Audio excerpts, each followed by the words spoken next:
السلام علیکم، میرا نام اسامہ آصف ہے، میں پاکستان سے بلانگ کرتا ہوں۔ میں ادھر سعودیہ آیا جاب کے سلسلے میں، تو ابھی الحمدللہ میں ادھر سیفٹی آفیسر کی جاب کر رہا ہوں۔ تو اگر آپ بھی ادھر آئیں تو آپ کوئی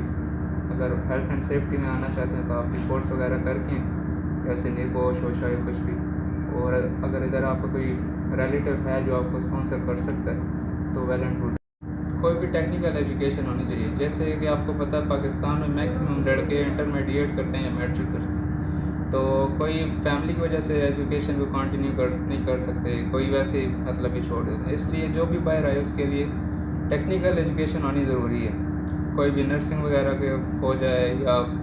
پلمبنگ کا، الیکٹریکل کا، کسی بھی فیلڈ۔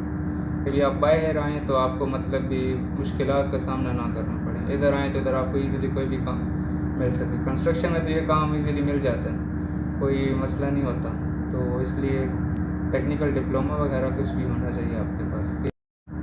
اور ایک اور بات بتانا چاہتا ہوں، یہ بندے ادھر آتے ہیں جو ویل ایجوکیٹڈ ہوتے ہیں لیکن ان کے پاس کوئی ٹیکنیکل ایجوکیشن نہیں ہوتی، وہ ادھر آ کے مطلب بھی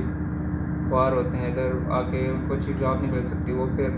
ایز اے لیبر میں کام کرتے ہیں، کچھ مطلب بھی جو ان کی فیلڈ کا کام نہیں ہوتا ان کو پھر وہ کرنا پڑتا ہے۔ اس لیے جو بھی بندہ ادھر آئے اس کے پاس ٹیکنیکل نالج ہونا چاہیے، ٹیکنیکل ایجوکیشن ہونی چاہیے کسی بھی فیلڈ میں، تو اس کے لیے فائدہ مند ہوگا وہ جو ادھر آئے گا۔